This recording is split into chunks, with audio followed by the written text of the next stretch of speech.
Кинолозите апелираат веднаш да се донесе закон за чување и одгледување кучиња во домашни услови по примерот на другите европски земји, за да не се случуваат вакви трагични настани. Скопје е еден од ретките европски градови кои немаат вакви регулативи.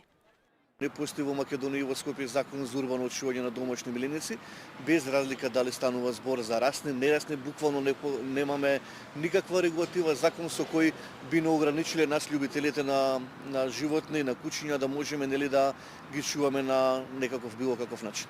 Во Европа постојат ригорозни закони со кои се ограничуваат условите под кои се чуваат определени раси кучиња, особено оние кои спаѓаат во видот на поагресивни, објаснува Стефан Кирков, кој има долгогодишно искуство во оваа сфера. За поагресивните раси во скандинавските земји постојат определени законски мерки каде што тие доколку се чуваат, да кажем, во двор, мора да се во професионални боксови.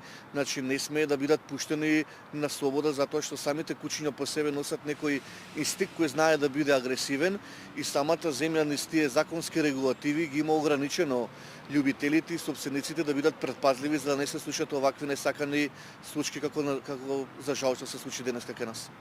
Кога се работи за тоа кои раси се агресивни, а кои не, Кирков вели дека има многу предрасуди и контрадикторни мислења, но на крај клавен фактор сепак е начинот на кој се одгледува таквото куче. Кучињата можеби како раса да носат во себе некој агресивен инстинкт, меѓутоа ние ги купуваме и ги вдомуваме кога тие се мали. Нормално секој собственик се сам за себе одговорен на кој и каков начин ќе го воспита својот миленик. Тоа исто како дете, воспитувате дете дали ќе биде мирно или немирно. Така да во даденава ситуација можам да кажам дека мислењата се поделени, затоа што треба да проработи свест. Ако јас знам дека моето куче е агресивно, никогаш не би се дрзнал да го шетам на отворен простор или пак да биде пуштено во двор, а да не е заштитено во професионален бокс. Во повеќе држави во САД постојат така наречени црни листи на агресивни раси на кучиња која циркулира кај осигурителните компании, меѓу кои се и питбулите, мастифите, хаските и многу други за кои тие одбиваат да ги осигура собствениците во случај нивното куче да нападне некого. Сања Сизова Мрнова, Сета телевизија.